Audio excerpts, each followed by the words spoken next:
Qué buena bienvenida. Voy a proseguir con el currículum de la doctora, que es bastante extenso. Ella es máster en hematología e inmunohematología. Tiene un diplomado en investigación cualitativa, también un diplomado en investigación científica cuantitativa.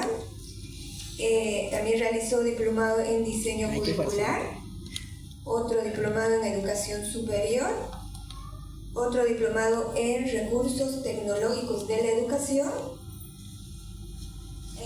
Actualmente ella es docente de la carrera de bioquímica y farmacia, también es docente de la carrera de odontología, es parte del comité técnico evaluador de procesos de autoevaluación. Asimismo, es par evaluador nacional de la carrera de bioquímica por el CUB. Trabaja en el banco de sangre, en la jefatura de laboratorio y control de calidad, ya por el lapso de 12 años.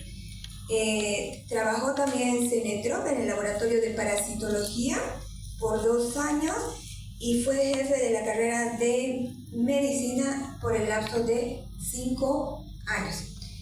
Ella, como bien sabemos, nos va a dar el siguiente tema, que son perfiles bioquímicos de pacientes en tratamiento de tuberculosis y VIH. Bienvenida, doctora. Gracias. Buenas noches, como ven, hay algunos errores por ahí que ya se han dado cuenta. No tengo nada que ver con la carrera de medicina, pero sí he sido jefe de laboratorio de la carrera de medicina. Mi nombre es Marley Patricia Parra Aníbal y estoy aquí para servirles a ustedes. Bien, la verdad, cuando el doctor me invitó para hacer esta charla, me remontó a mis épocas que trabajaba en banco de sangre, cuando hacíamos las pruebas de VIH, y la verdad, yo empecé a trabajar en el banco de sangre desde el año 2002, cuando trabajábamos y era jefe de laboratorio y hacíamos las pruebas de VIH. Aparecía 1 a 2 pruebas al mes, exageradamente eran 2 pruebas al mes. Cuando dejé el banco de sangre en el 2013 más o menos, aparecían por día 3 pruebas de VIH. 3 pruebas positivas de VIH. Estamos hablando de una población aparentemente sana, banco de sangre, que no es que van al CDB ni nada de nada. Lo que pasa ahí es que la gente no sabe que tiene. Desde que trabajé en banco de sangre y empecé a dar clases en la universidad, me puse el firme propósito de enseñar a los estudiantes lo que es la prevención del VIH, porque muchas de las personas a las cuales uno tenía que informarle que tenía VIH eran así como ustedes, porque las campañas se hacen en la universidad. Por lo tanto, la prevención del VIH y el informar a esta población, que son ustedes, jóvenes estudiantes universitarios en proceso de formación del área de la salud, es muy importante, porque son ustedes los que se tienen que cuidar, porque son ustedes los que nos van a atender a nosotros mañana, ¿sí? Desde ese punto de vista me quedé muy complacida con el doctor. Hemos tenido algunos percances, pero bueno, estamos aquí para compartir un poquito de lo que yo sé, no sé mucho, pero lo que sé lo enseño con ganas, ¿sí? Bien, vamos a hablar acerca de los perfiles bioquímicos. Normalmente cuando hablamos del VIH tenemos que... ¿Puede ponerme la primera diapositiva, por favor? Tenemos que entender de que la medicina ha ido evolucionando, ¿no? Así como yo les dije, hace mucho tiempo encontrábamos solamente 1 o 2 pacientes al mes y luego hemos avanzado tanto, sí, pero hemos avanzado para mal, ¿no es cierto? Entonces también los casos que han avanzado, también la terapia, hemos visto con la doctora que ha ido avanzando, ha ido cambiando, ¿no es cierto? A medida que desde el año 1984, donde apareció el primer caso en Bolivia, a lo que es el año 2017, cuando ya se implementan nuevas terapias, pero en todo ese proceso ha ido cambiando la terapia antirretroviral. ¿Por qué? Porque también ha habido reacciones, y como todo va evolucionando, todo va cambiando con la tecnología, también los medicamentos y la farmacodinámica que tienen estos medicamentos y la biodisponibilidad que tienen los pacientes también ha ido cambiando. ¿Por qué? Porque estos medicamentos podían llegar a generar una toxicidad o citotoxicidad en los pacientes producto de la terapia que tenían estos pacientes. A eso se sumó que estos pacientes no solamente eran pacientes VIH, sino que por el estado inmunológico eran capaces de adquirir otro tipo de enfermedades, ¿no? Dentro de ellas, una de las más importantes, ¿cuál es? Tuberculosis. Muy bien. Entonces, la tuberculosis, que es un problema endémico en nuestro país, y el VIH, que se ha convertido en un problema también de salud en nuestro país, ha venido cambiando y ha ido llamando la atención en cuál es el comportamiento que tienen estas enfermedades. Además, que estos pacientes no son pacientes, bueno, son pacientes como nosotros. El VIH no tiene cara, no tiene sexo, no tiene edad, ¿no es cierto? Entonces, estos pacientes no solamente tienen VIH y tuberculosis, al igual que cualquier paciente normal puede llegar a tener una hipertensión arterial, puede llegar a tener una diabetes mellitus. Entonces se van sumando otros factores y por el mismo estado inmunológico puede llegar a tener otras enfermedades que son oportunistas, es decir, que con el sistema inmunológico muy deprimido que tiene el paciente puede llegar a tener otras patologías que normalmente no nos afectan, pero por el estado inmunológico nos pueden afectar. Y pueden producir diferentes daños en nuestro cuerpo. No vamos a ver cada uno de los perfiles específicos en sí, pero vamos a tratar de identificar cuáles son las alteraciones que se presentan en algunas patologías específicas de pacientes que tienen VIH y tuberculosis o una terapia, con terapia combinada para VIH y tuberculosis. Bien, decimos que en el 2022 el VIH alcanzó un 46% de cobertura en el tratamiento antirretroviral, pero también en base a todo lo que pude leer y actualizar en cuanto al VIH, hemos visto que la terapia ha cambiado y hoy en día ya se toma un solo medicamento donde tenemos un montón de antirretrovirales y que se hace más fácil la terapia, más llevadera. A nadie le gusta tomar 3, 4, 5, 6 medicamentos que se tomaban antes, ¿no? Entonces, pero también hemos visto que con el pasar del tiempo estos medicamentos ya no son tan citotóxicos, no son tan dañinos como antes. Entonces, la terapia ha ido mejorando. Por lo tanto, el número de terapia de pacientes que hacen la terapia también ha ido mejorando. ¿Qué quiere decir? Si nosotros nos ponemos a analizar, quiere decir que los pacientes están adheriéndose al tratamiento, pero no le tienen miedo. No le tienen miedo. Por eso no se protegen. Por eso es que aumenta de forma abismal el número de pacientes con VIH. Bien, se considera una persona con VIH a toda persona con resultado positivo a pruebas laboratoriales que determinen la presencia de anticuerpos, VIH o antígenos propios del virus. Hoy en día tenemos pruebas de laboratorio donde podemos detectar antígenos y anticuerpos, pero el algoritmo de trabajo es prueba rápida confirmatoria y prueba de ELISA, ¿no es cierto? Ese es el algoritmo de trabajo hoy en día.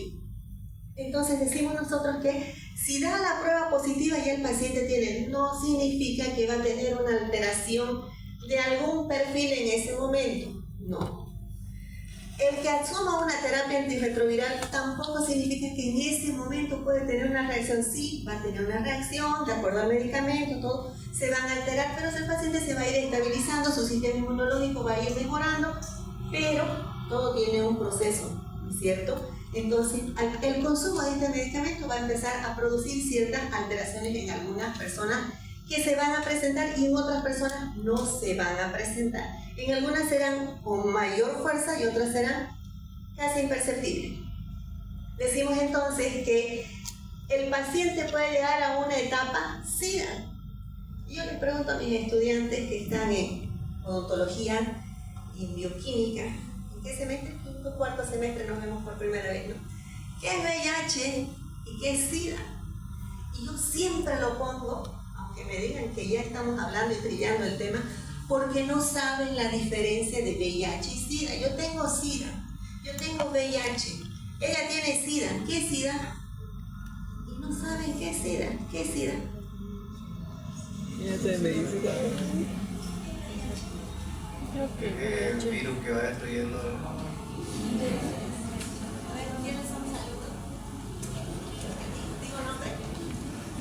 Primero es el VIH, después el SIDA. El VIH es el virus de inmunodeficiencia adquirida y el SIDA. No.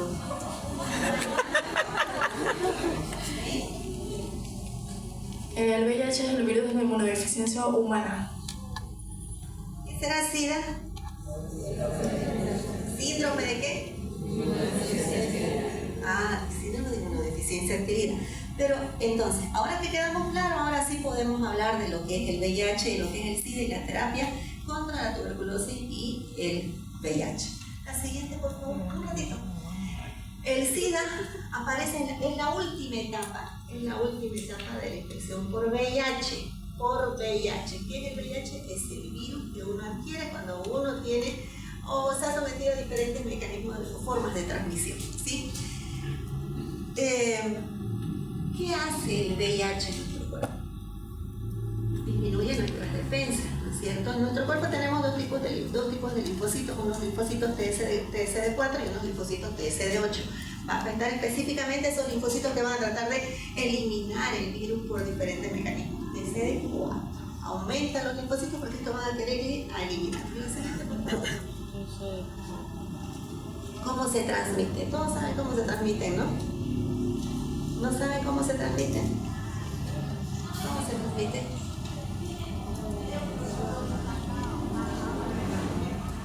La vía sexual puede ser por la vía sanguínea, igual los trabajadores del área de salud pueden estar expuestos por rechazo, el trabajo. Ahí viene la trilla de la doctora Marley, por favor, utilicen sus equipos de protección personal correctamente, ¿no es cierto? Y hagan, ¿qué cosa? Contingencia, para que no se vean involucrados en un proceso de accidente laboral. La siguiente, por favor. La transmisión entonces no solamente va a ser por vía sexual sanguínea, sino también puede ser por vía perinatal o vertical. La siguiente, por favor. Bien. La doctora ya habló del tratamiento, pero para mí es importante indicar que el tratamiento con los diferentes antirretrovirales y los diferentes esquemas que se trabajan y que se han estudiado pueden provocar diferentes reacciones, tanto a nivel hepático como a nivel renal, que son los más grandes, ¿no? Pueden provocar otras alteraciones, pero eso es producto de enfermedades oportunistas. La siguiente, por favor. ¿Qué es la tuberculosis?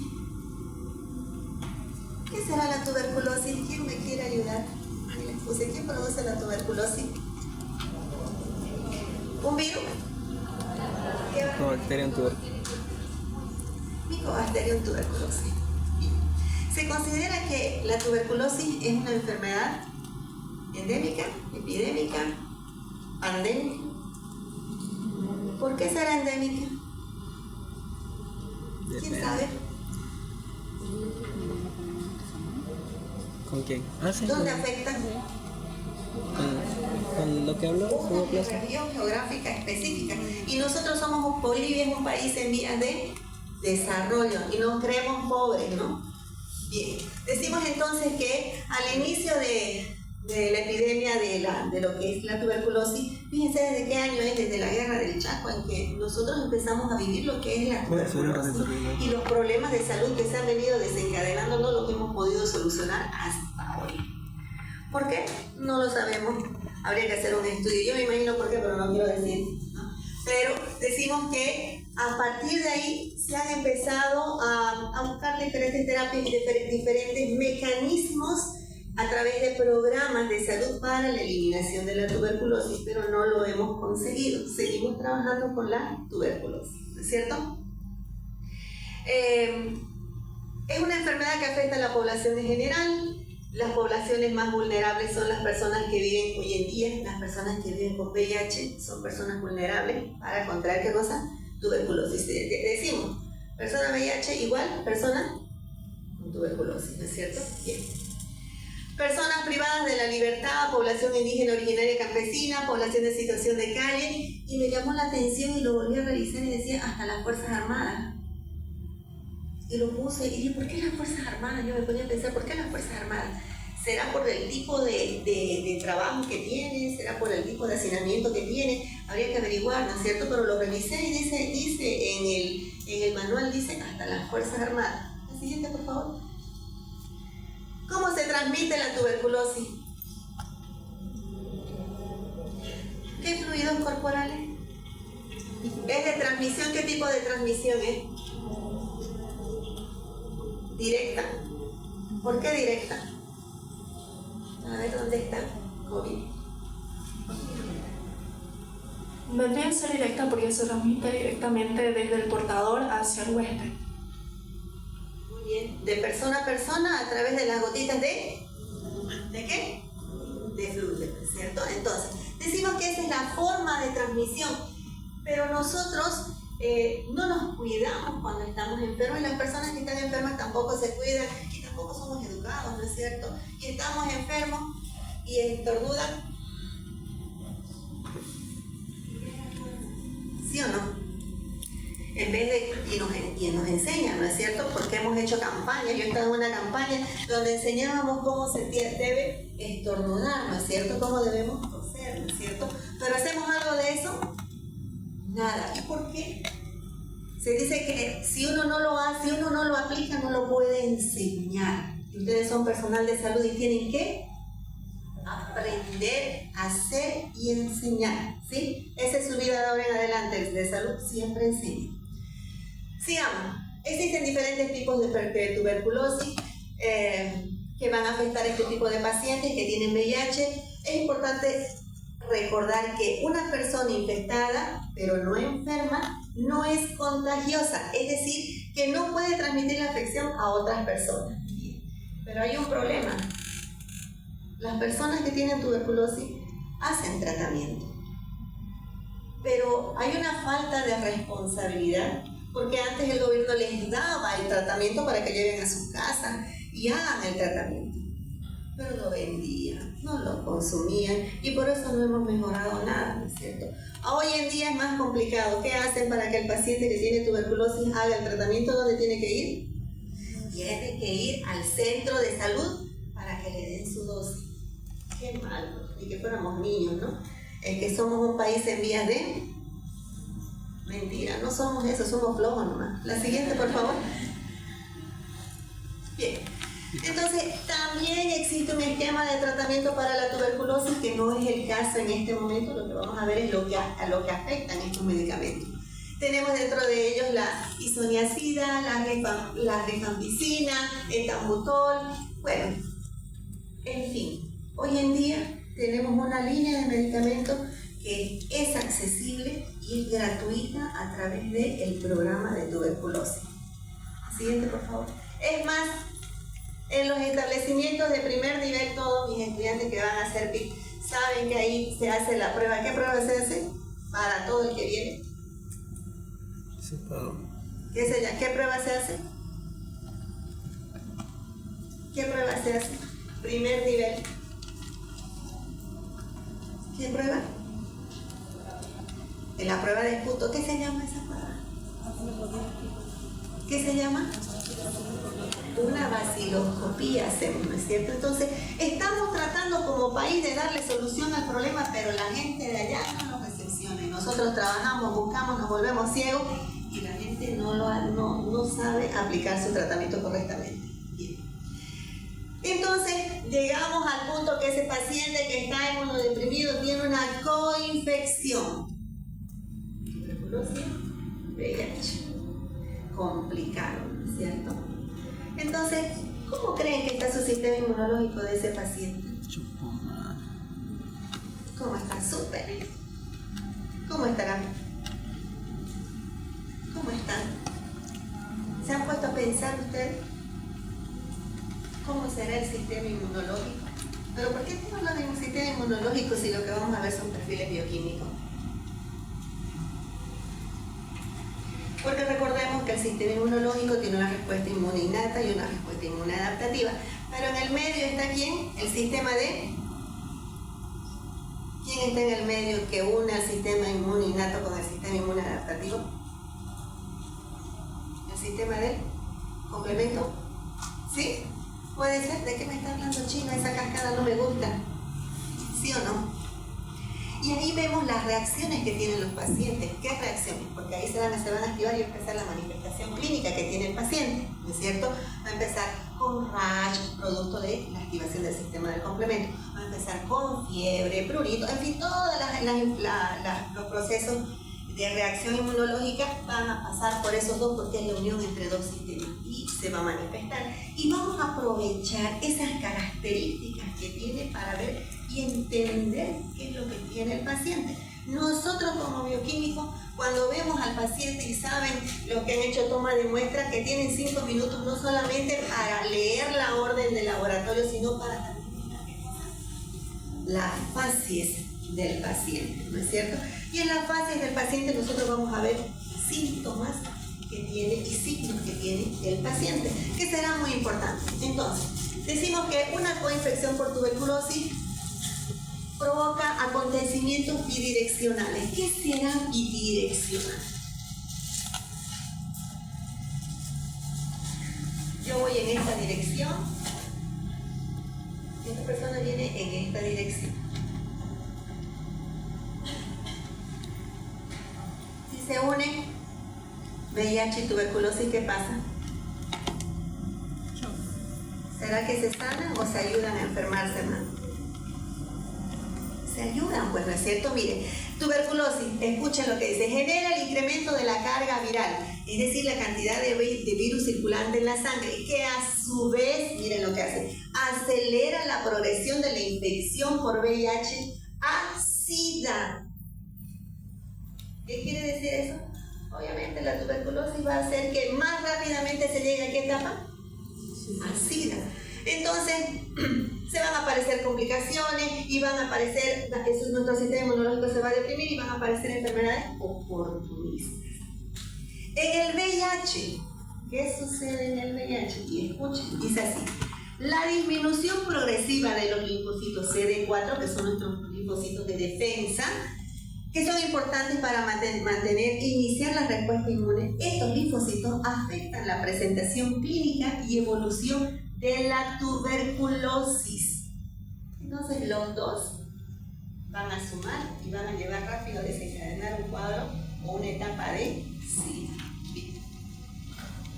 Por lo tanto, se va a promover el llegar más rápido a la etapa de SIDA y se va a promover una infección activa de la tuberculosis. Sigamos. Entonces tenemos que llegar a definir lo que es un caso de coinfección tuberculosis VIH. Decimos, todo paciente con tuberculosis en todas sus formas que cuenta además con diagnóstico confirmado por la VIH es un proceso de coinfección tuberculosis VIH. Todo paciente con VIH-Sida en quien se diagnostique tuberculosis en cualquiera de sus formas es considerado también coinfección con VIH. Pero fíjense, el paciente no necesita estar en tratamiento para tuberculosis o para VIH para ser considerado caso de coinfección. Es suficiente con tener, ¿qué cosa? El diagnóstico. Entonces, yo tengo diagnóstico confirmado de VIH y tuberculosis, que soy un paciente con coinfección. Decimos entonces, si el paciente se cura de la tuberculosis, es paciente VIH, ya no es paciente con tuberculosis. Pero puede enfermarse de nuevo o no puede. ¿Y por qué? Pues si ya se curó, ¿por qué se puede volver a enfermar de nuevo? ¿Por qué se puede volver a enfermar de nuevo? ¿Quién me dice? Lógica. Claro, por el sistema inmune que está, ¿qué cosa? Bajo, inmunodeprimido. Otra vez volvemos al sistema inmune, ¿no? Es la llave de todo. Sigamos. Por lo tanto, si el paciente vuelve a enfermar con TB, vuelve a ser caso de coinfección TB-VIH. La siguiente, por favor. Me vengo más aquí porque no veo muy bien. Mira, ya. Decimos entonces que el tratamiento de pacientes con coinfección para tuberculosis y VIH, en realidad se utilizan los mismos medicamentos para cada una de estas patologías separadas, pero solamente que tenemos que tener mucho cuidado, ¿sí? La dosis va a ser la misma y la duración también va a ser el mismo de los tratamientos. Dependerá de qué, la efectividad del tratamiento. ¿De qué depende la efectividad del tratamiento? Farmacia.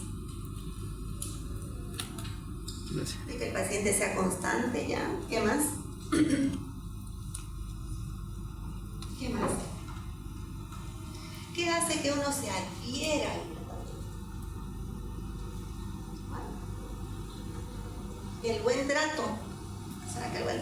hace que uno asuma el tratamiento? La facilidad de conseguir el tratamiento. La facilidad de conseguir el tratamiento, no. ¿Qué será? ¿Por qué será que a mí me hace efecto y a él no le hace efecto? ¿Qué se llama eso? Mejoría. ¿Quién se acuerda? ¿Perdón? Idiosincrasia bioquímica. Vamos a analizar eso en clase. La doctora Hidalgo. ¿Qué será? ¿Por qué será que algunas personas resistencia, persistencia? Puede ser. ¿Qué más? ¿A qué hora fue Bolivia? ¿Cómo se llama cuando ¿Puedes uno buscarlo? ¿Puedes buscarlo? ¿A qué hora fue a Bolivia? uno sana Por más favor. rápido y otro sana más lento? O uno no le hace nada. ¿Qué se llama? ¿Farmacia? ¿Dónde están los de farmacia? Levanten la mano. No, nosotros somos de bioquímica y de medicina, ¿no es cierto? ¿Qué se llama? Biomedic. ¿Qué se llama? Ahí está. ¿Quién dijo? Biodisponibilidad. ¿También será que es importante? Sí, es importante. Es fundamental, ¿no es cierto? Es fundamental la biodisponibilidad para que el paciente asuma o no asuma el tratamiento. A eso se incluyen otros factores, obviamente. Por lo tanto, es importante tomar en cuenta que antes de iniciar el tratamiento, el caso debe ser catalogado de acuerdo a las normas técnicas vigentes en el Programa Nacional de Control de la Tuberculosis y considerar los siguientes escenarios. Fíjense.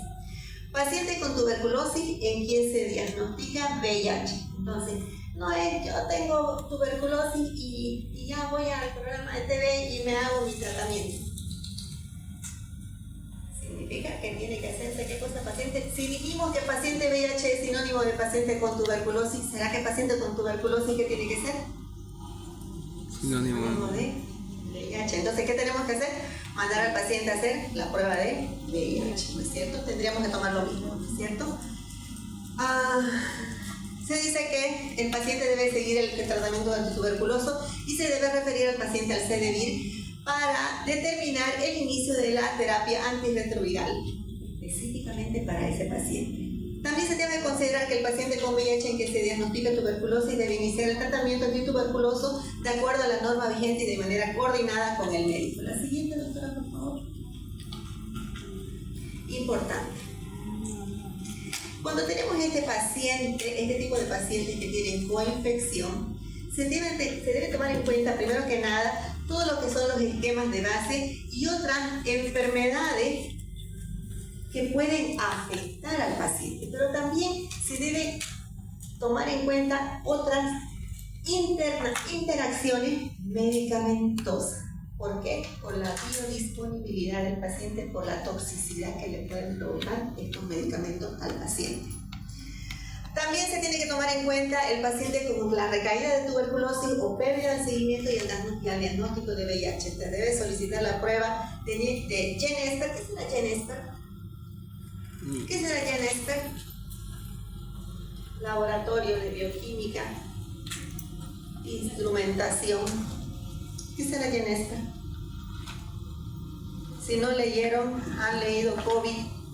¿Qué será GeneSper? Si no leyeron, han leído tuberculosis. ¿Qué será GeneSper?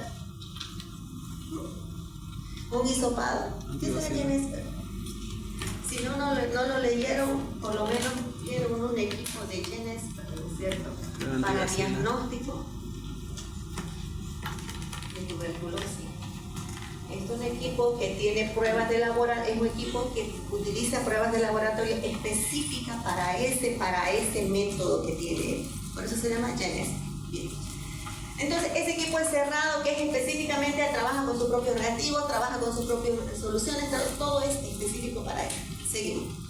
Entonces, se debe pedir una prueba de GeneSper y solicitar el cultivo y iniciar el tratamiento de acuerdo a la prueba de sensibilidad y resistencia y el tratamiento de acuerdo a normas. También se debe tomar en cuenta si el paciente tiene un fracaso terapéutico, del esquema de primera línea de tuberculosis, solicitar la prueba de INECO, solicitar el cultivo y la prueba de sensibilidad y resistencia y referir al tercer nivel para evaluación de especialista y remitir al Comité Departamental de Coinfección de Tuberculosis y VIH. La siguiente, por favor.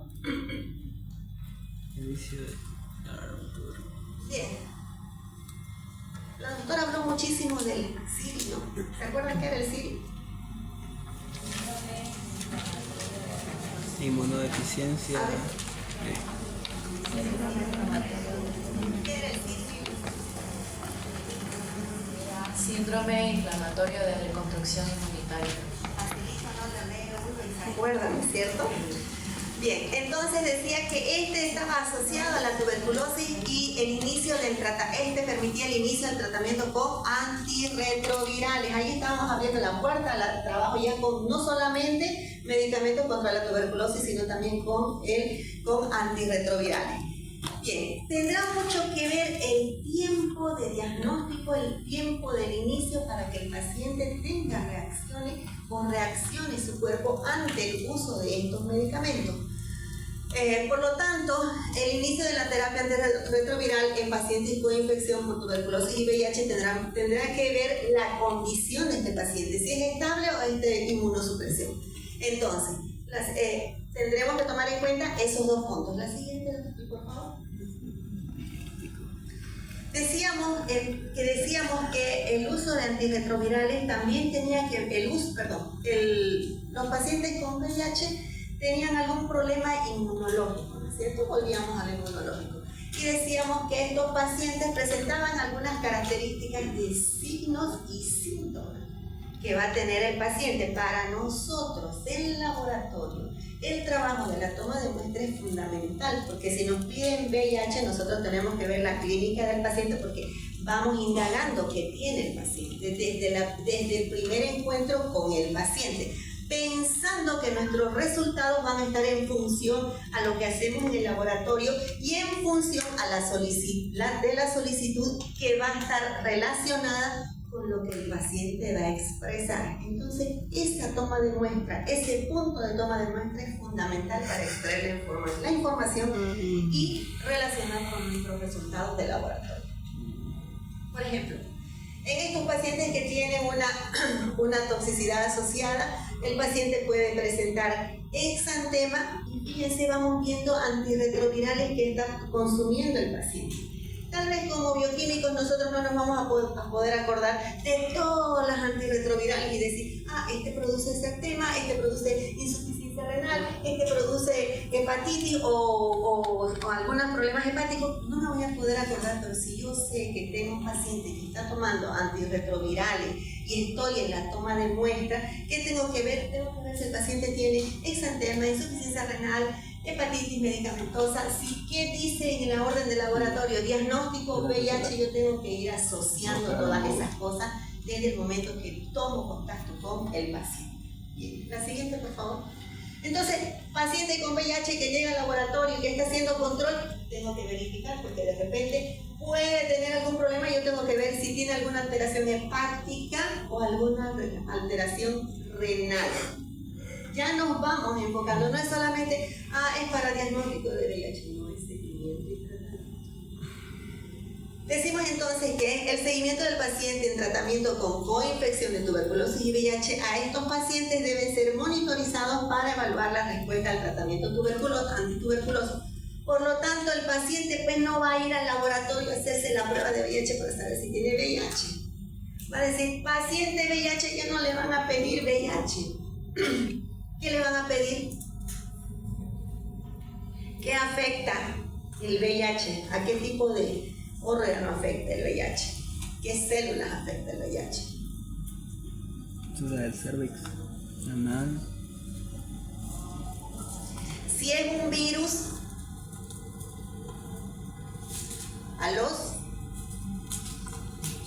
vámonos a fisiología, ya pasaron todos fisiología. Hepatocitos, no hepatotoxis, hepatocitos, ¿no es cierto? Va a afectar a los hepatocitos. Entonces, si va a afectar a los hepatocitos, va a haber un daño hepático. Si hay un daño hepático, me están pidiendo transaminasa. Me están pidiendo consumiendo transaminasa porque quiere hacer un seguimiento ¿a qué? Al tratamiento. Y yo pues voy a entender que las transaminasas, dependerá del tipo de tratamiento, pueden estar alteradas o no, según el diagnóstico que vaya a dar el médico. Entonces, si veo que está tomando cualquiera de estos dos tipos de medicamentos, tanto antirretrovirales como antituberculosos, yo puedo esperar también una reacción hepática o una reacción, a algún mal funcionamiento de hepático o renal. Por lo tanto, a veces recuerdan que decimos nosotros que tenemos que mirar al paciente si está delgado, si está gordo, si está pálido, no está pálido, si está amarillo, no está amarillo. Toda esos signos que tiene el paciente nos sirven nosotros en el laboratorio cuando estamos con un paciente de control VIH solamente, dice no dice VIH-TB o dice paciente TB. Entonces tenemos que tomar en cuenta eso. Por tanto, cuando una persona está con VIH se producen alteraciones metabólicas asociadas al incremento de los procesos catabólicos y reducción de los anabólicos. Estos podrían ser la siguiente, por favor. Una hepatotoxicidad, que se refiere a una lesión del hígado causada por un medicamento o suplemento. La hepatotoxicidad es un efecto secundario potencialmente grave en algunos medicamentos contra el VIH, porque afecta específicamente a quiénes dijimos. No se trata la hepatotoxicidad, si no se trata la hepatotoxicidad, puede causar daño del hígado, a corto plazo puede provocar una cirrosis o una insuficiencia hepática a largo plazo. Por lo tanto, ¿el control del paciente VIH será importante? Sí, ¿no es cierto? No significa, me dijeron que tengo VIH y bueno, se acabó mi mundo. No, tenemos que ser suficientemente valientes de enfrentar y seguir adelante. Sigamos. Decimos entonces, aquí encontré esta tablita que me gustó muchísimo, me llamó la atención, que sirve muchísimo para las chicas que estudian, los chicos que estudian bioquímica. Fíjense. ¿Qué pruebas de monitoreo nos van a pedir para pacientes de VIH y tuberculosis? Primero que nada, pruebas de diagnóstico para VIH, me van a pedir pruebas de hemoglobina, hemogramas, recuento CCD4, pruebas de embarazo, pruebas bioquímicas completas como las transaminasas, las bilirrubinas, directa, indirecta, total, fosfatasa alcalina, función renal, glucosa, lípidos, amilasa.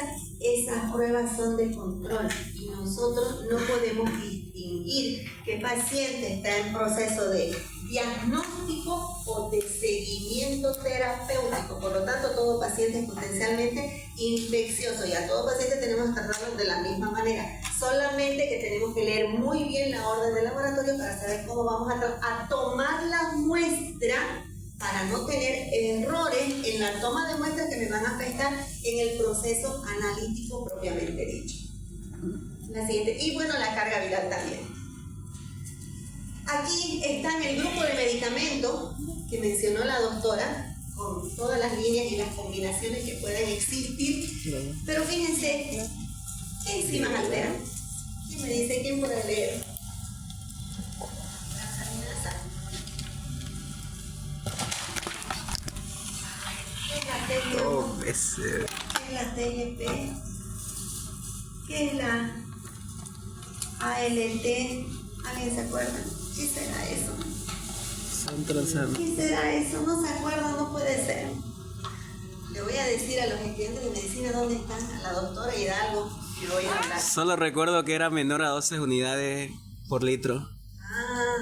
Algo por ahí, ¿no?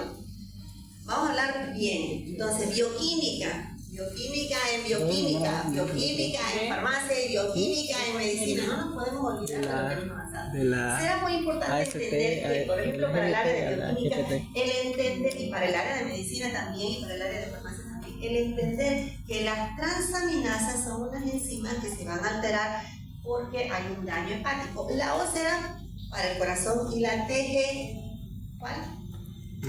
Es la otra. GGP. La O será TGO para el corazón y la otra, la P, ¿para qué será? Pero si ya les dije la respuesta. ¿Para qué será? Se están yendo porque no quieren que les preguntemos, ¿no? Ya no voy a preguntar.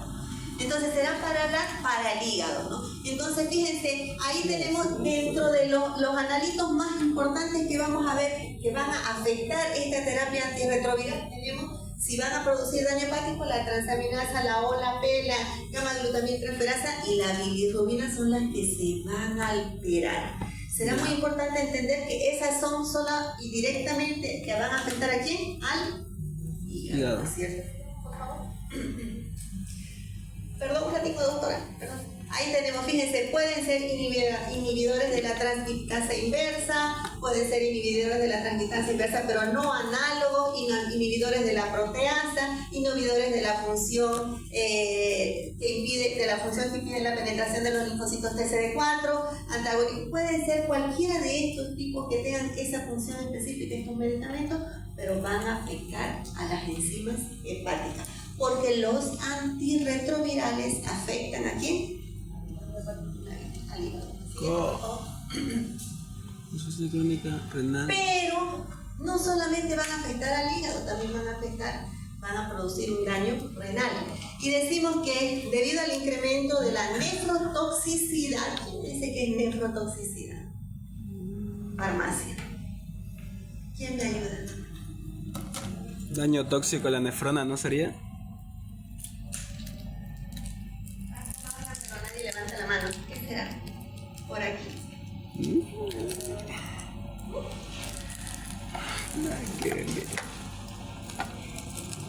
Tarea para la casa. Mis estudiantes saben que cuando no contestan, les vamos dando más tarea y quieren irse rápido, no quieren, o quieren que ya se acabe rápido la clase. Decimos entonces que pueden producir esa nefrotoxicidad en insuficiencia renal que debe, por ejemplo, puede ser producida por la streptomicina. Entonces, hay medicamentos específicos que van a producir un daño renal. Decimos entonces que clínicamente, la clínica que puede presentar este problema renal puede ser en algunos casos parecida al lupus, pero a veces no se presenta evidencia clínica ni serológica, pero se presenta con algunas pruebas de laboratorio que nos van a llamar la atención. Por ejemplo, la elevación de las proteínas. Y para ver proteínas nosotros necesitamos ver ¿qué cosa? Su valor. ¿Cómo las podemos ver las proteínas? La alteración de las proteínas. ¿Quién dice? Valores elevados de proteínas en sangre. En sangre, ¿y qué más? Y en orina, ¿no es cierto? Y la literatura dice que podemos trabajar con tiras reactivas, pero también podemos trabajar con orinas de 24 horas. Pero trabajar con orinas de 24 horas es más cuantitativo que la tira, que es más cualitativo, ¿no es cierto? Entonces nosotros como bioquímicos de laboratorio siempre preferimos nosotros la cuantitativa que la cualitativa, es muy subjetiva, ¿no es cierto? Por lo tanto, habitualmente va a estar en rango nefrótico y vamos a tener la presencia de un sedimento que me va a manifestar la presencia de insuficiencia renal y que puede ser esta progresiva. ¿Producto de qué? Del consumo de estos medicamentos. Fíjense que cuando hablamos de insuficiencia renal hablamos siempre de lo que es la creatinina y la urea. Siempre decimos que uno de los marcadores más importantes y el que más utilizamos es la creatinina, pero en realidad la urea es más importante, ¿no? Pero la creatinina tiene alguna particularidad que la podemos usar porque medimos la concentración en sangre y la concentración también en orina, que también nos sirve para este diagnóstico. Pero aquí decimos que la creatinina no es un buen indicador del filtrado glomerular, porque lo dijo la doctora. También teníamos que verificar el filtrado glomerular en estos pacientes que tienen algún problema de función renal. Este filtrado glomerular me ayuda a detectar y evaluar las alteraciones que pueden estar presentes. Más que una creatinina, porque la doctora no habló de creatinina, habló de filtrado glomerular, proteína. La siguiente, por favor. Incluso habló de un... no digo electroporesis de proteína, pero se hace electroporesis de proteína, doctora. No me acuerdo específicamente qué palabra dije. Bien, fíjense que estos pacientes con problemas renal pueden llegar a una insuficiencia renal crónica o una enfermedad renal crónica. ¿Producto de qué? Del consumo de estos medicamentos, que van a estar presentes cuando el consumo de este medicamento se va haciendo con más tiempo, empieza el paciente a tener una reacción. Y hablamos que 3 veces el paciente ya empieza a tener insuficiencia renal o enfermedad renal crónica, ¿sí? Puede llegar a tener una hipertensión arterial el paciente. Si el paciente tiene hipertensión arterial, ¿producto de qué será? ¿Producto de qué será la hipertensión arterial? De la mala filtración glomerular. Mala filtración glomerular. Vamos empezando por ahí. Entonces se relaciona, ¿no es cierto? Pero estos pacientes también pueden tener, ¿qué cosa? Diabetes mellitus. Por lo tanto, si el paciente no tiene VIH, no tiene tuberculosis, ¿puede enfermar normalmente de esto? Sí. Pero si tiene tuberculosis y tiene también VIH, también pues puede enfermar. O sea, eso no excluye que el paciente puede enfermar. Y si está haciendo terapia, también. Entonces tendremos que tomar en cuenta todas las pruebas que se hacen para lo que es la hipertensión arterial, todo lo que se hace para la detección de diabetes mellitus. Bien. Entonces, también van a afectar con frecuencia a este tipo de pacientes que tienen coinfección. Además, recordemos que estos son factores de riesgo de progresión de la enfermedad renal crónica, la diabetes mellitus y la hipertensión arterial. Por lo tanto, lo que tenemos que hacer con el laboratorio es dar pruebas confiables para que el médico pueda evitar una progresión más acelerada de estas patologías. La siguiente, por favor. Cuando hablamos de problemas renales, vamos a encontrar, el paciente nos va a pedir fósforo. Fosfato. Vamos a encontrar una hipofosfatemia. ¿Qué será la hipofosfatemia? Bajo valor de fosfato alcalina por el daño hepático. Muy bien. Entonces decimos que va a haber una hipofosfatemia donde el fosfato en sangre va a estar disminuido. Y decimos que en este caso de tipo de pacientes que tienen especialmente VIH-1, ¿qué será VIH-1? ¿Qué será VIH-2? ¿Cuándo es VIH-1? ¿Cuándo es VIH-2? Y ese es otro problema que tenemos en clase. Yo no doy la materia de virología, pero se olvidan que es VIH-1 y dónde está el VIH-1 y dónde está el VIH-2. ¿Dónde está el VIH-1? Pareciera que lo sabemos todo, pero llegamos aquí, preguntamos y no sabemos, ¿no? Lo que más comúnmente se encuentra en nuestro medio, todo lo que es América. ¿Y el VIH-2? ¿Dónde se encuentra? ¿Dónde? Escuché por ahí, el África, ¿cierto?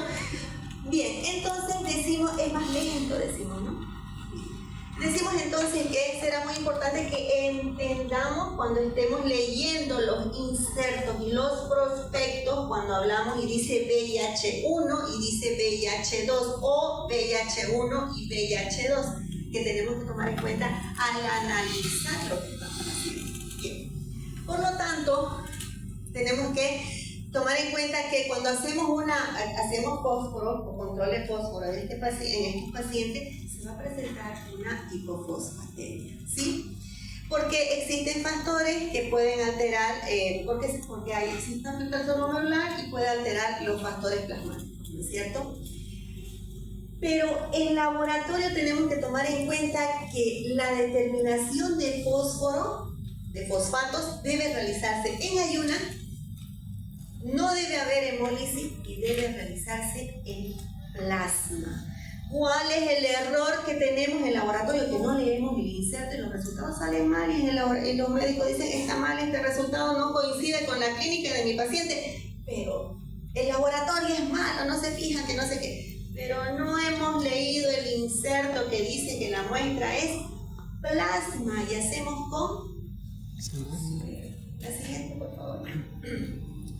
Nosotros tenemos la culpa, ¿no? Bien.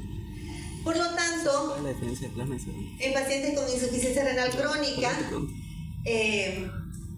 a veces en estos pacientes que tienen terapia antirretroviral, es poco frecuente, las manifestaciones clínicas de estos pueden ser variadas,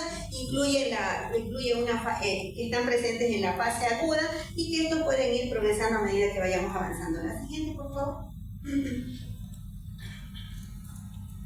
Bueno, ahora vamos a ver el problema hepático que presentan estos o las alteraciones hepáticas que pueden producirse por el consumo de estas drogas o de estos antirretrovirales.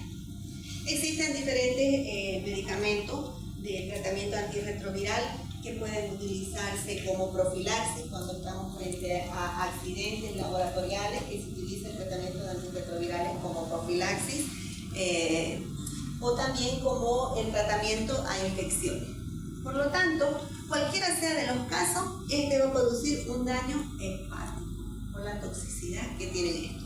Como dijo la doctora, hoy en día utilizamos medicamentos que no son tan tóxicos como antes, los anteriores, ¿no es cierto?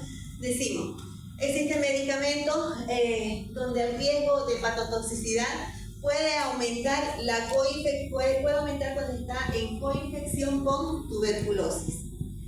La sintomatología es similar al daño hepático agudo en cualquier etiología y la ictericia es un signo de alarma que se asocia a mayor mortalidad. Primero se aumentan las transaminasas y después hay ictericia, o primero hay ictericia y después aumentan las transaminasas. Laboratorio. Primero se aumentan las transaminasas y después hay ictericia. Por lo tanto, me dicen, pero no estaba histérico y sus transaminasas estaban altas. No, pues porque después recién aparece la ictericia. Pero uno tiene que preguntar qué siente el paciente. Sigamos. Por lo tanto, la aparición de ictericia, cuando aparece la ictericia, el médico ya es su signo y más que tasas elevadas, ya él automáticamente retira la medicación o suspende la medicación. El compromiso ahí no solamente son las enzimas hepáticas las que van a tomar en cuenta. Cuando hablamos de perfil hepático, ¿qué pruebas vamos a hacer? Perfil hepático. Las vimos hace ratito. Transaminasas y fosfato. EGT, no, EGT, ¿qué más? Fosfatasa. Fosfatasa. ¿Qué más? ACT y ACL. ACT y ACL. Tiempo de Coagulación. protrombina. ¿Por qué? Porque existe, cuando hay un problema hepático, un compromiso hepático, existe una coagulopatía. ¿Qué es una coagulopatía?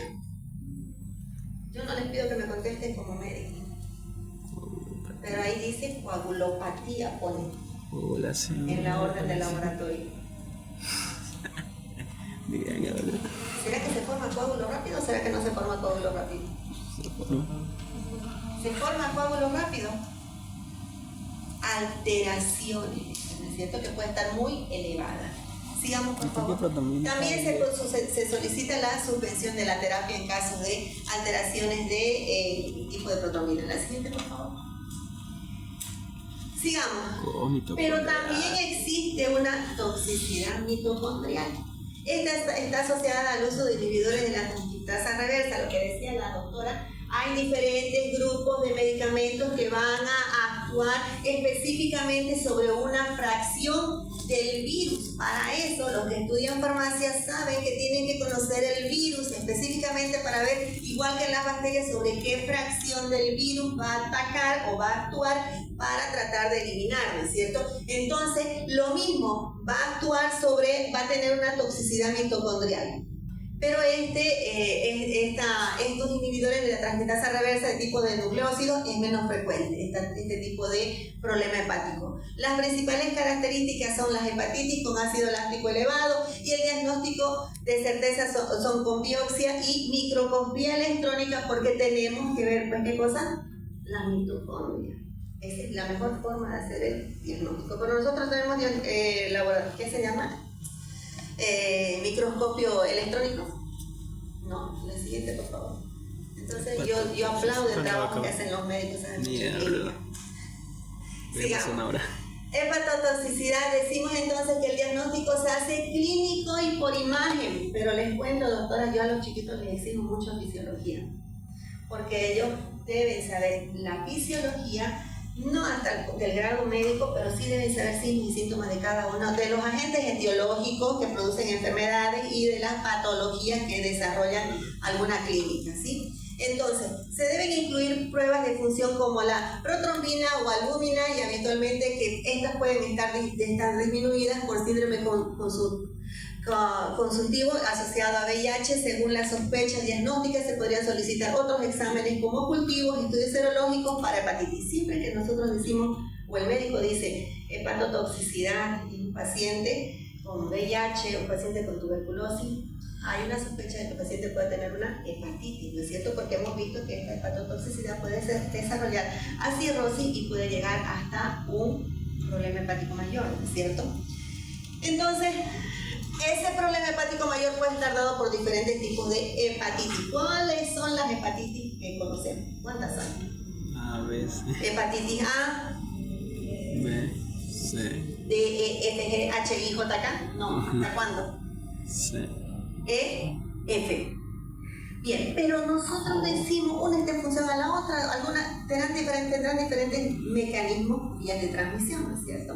Bien, pero todas pueden producir un daño hepático, ¿no es cierto? La identificación de acuerdo a los diferentes marcadores hepáticos será fundamental para el médico.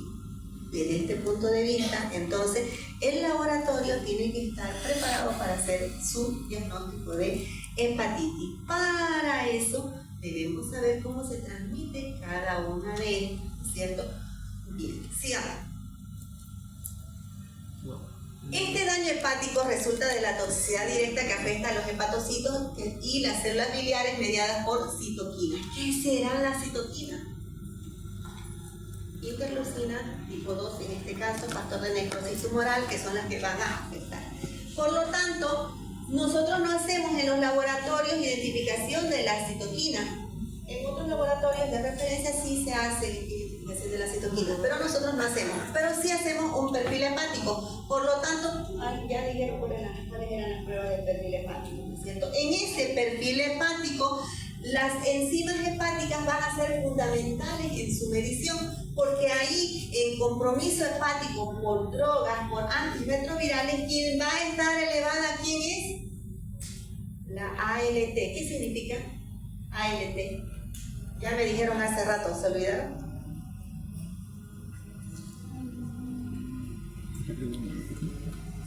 ¿Qué hago, doctor? Gamma glutamato o algo así. ¿Ala? ¿Perdón? Más o menos me quedo los dos nombres. Le voy a decir a la doctora Norma Sandoval. Aminotransferasa. Muy bien, hasta ahí va. Muy bien. Entonces decimos que esta va a estar elevada, pero fíjense en qué casos van a estar elevadas. En lesiones progresivas de la mitocondria, en el hepatocito. Por lo tanto, pues yo tengo que trabajar de la mano con el médico. Somos equipo de trabajo. ¿Por qué? Porque el bioquímico, el farmacéutico y el médico deben trabajar en equipo y tienen que meterse ese chip y sacar esa cosa de que el médico es médico, nosotros bioquímicos en el laboratorio no. Debemos hacer equipo y tienen que entender que tenemos que manejar todos estos síntomas y clínicas para entender nuestros resultados y trabajar con el médico. Bueno, pero también cuando hay compromiso hepático puede haber una lesión hepática. En estos casos que están con este tipo de terapia puede producirse esta lesión hepática. En este caso va a haber un aumento de las transaminasas y el paciente presenta una ictericia. Va a haber una coagulopatía de 24 a 36 horas después del inicio del proceso y esta puede revertir. Pero para eso tenemos que hacer nosotros un coagulograma que va a estar alterado. La siguiente, por favor. También en el compromiso hepático por este tipo de uso de antirretrovirales puede haber una hepatitis granulomatosa que está relacionada a los procesos inflamatorios neoplásicos y aquí puede producirse una hepatoesplenomegalia que puede producir con fiebre, mialgia, rash, linfadenopatía y ahí va a estar las transaminasas elevadas. Puede también estar con una colelitiasis asociada a tratamiento con estrógenos. Puede estar aumentada aquí la fosfatasa alcalina y las bilirrubinas, que específicamente va a estar afectado el transporte de la bilirrubina. En este caso, va a existir una ausencia de la inflamación del tejido hepático pero sí va a estar aumentada, ¿qué cosa? La fosfatasa y la bilirrubina. De esa manera es que nos vamos a dar cuenta de la colestasis. La siguiente, por favor. Bueno, ahora vamos a hablar del daño hepático que pueden producir las drogas que se utilizan para la tuberculosis o el tratamiento de la tuberculosis o antituberculosis. Tenemos la isoniazida. Este puede presentar síntomas como también no puede presentar síntomas. Cuando presenta síntomas puede presentar náuseas, vómito, dolor abdominal y fíjense que también afecta el hígado porque encontramos que puede presentar ictericia con orina ictericia con orina oscura y una apolia. ¿Qué es apolia? Muy bien, ausencia de color. Decimos que además se va a presentar una coagulopatía, hipoalbuminemia, hipoglicemia y puede revertir el paciente con supresión de la terapia. ¿Qué será importante desde el punto de vista bioquímico? Yo hablo como bioquímica porque soy bioquímica, ¿verdad? ¿Qué será importante para nosotros? Todas estas características para el diagnóstico laboratorial son fundamentales, porque la alteración va a confirmar el diagnóstico que nos está dando el médico. Y no es que, ¿qué voy a hacer? Solamente se me altera la ALT y la otra no se me altera. ¿Por qué no se me altera? ¿Por qué está mal? Está mal. Pero es que no sé la clínica y no sé pues bioquímica, por lo tanto, voy a pensar que mi diagnóstico está mal. Pero si yo leo el diagnóstico que dice en la orden de laboratorio y sé la clínica de esta patología y sé que puede producir estos tratamientos, estoy direccionada. El médico me va a pedir un parasitológico, pero obviamente, pues ¿cómo van a estar las S? Sin color, ¿no es cierto? Entonces me voy a dar cuenta y todo va a sumar y me va a dar producto diagnóstico, ¿no es cierto? Otro medicamento que puede afectar es la rifampicina, que interfiere en el metabolismo de las bilirrubinas. Ahí que se va a presentar una hiperbilirrubinemia. En este caso puede estar aumentada la indirecta, pero a veces no se encuentra daño hepatocelular. Dice, existe la elevación de las transaminasas con daño persistente que puede estar aumentada hasta 15 horas. Qué importante es saber el tiempo de elevación que tienen estas transaminasas. ¿Por qué? Porque a veces nos piden una transaminasa hoy día y el médico la pide de aquí a 3 días y la transaminasa está baja, pues, ¿no es cierto? O ya se subió, ya bajó, ya se revirtió. Entonces es importante ser parte del equipo médico para entender juntos cómo funcionan estos análisis. Y luego tenemos el etambutol. Por último, decimos que el uso de este tipo de terapia es poco frecuente que aparezca algunas veces alguna reacción, pero puede aparecer una ictericia. En este caso, si aparece una ictericia, ¿qué analitos vamos a investigar? Ictericia, ya lo hemos visto hace rato. Las transaminasas. Las transaminasas y la fosfata, los fosfatos. ¿Y qué más? Bilirrubina, ¿no es cierto? Bien, ¿qué les parece? ¿Aprendieron algo? ¿Sí? ¿Aprendieron? ¿Se dieron cuenta de algo? Sí, ¿no es cierto? ¿O no sirvió? Bueno, jóvenes, hasta aquí. La siguiente, por favor. Es la presentación. Bueno, fluoroquinolona puede producir daño hepático renal, elevación reversible de la transaminasa, de las 3 veces y un daño hepático grave. Esa es la última, ¿no? Listo. Bueno, muchísimas gracias, jóvenes.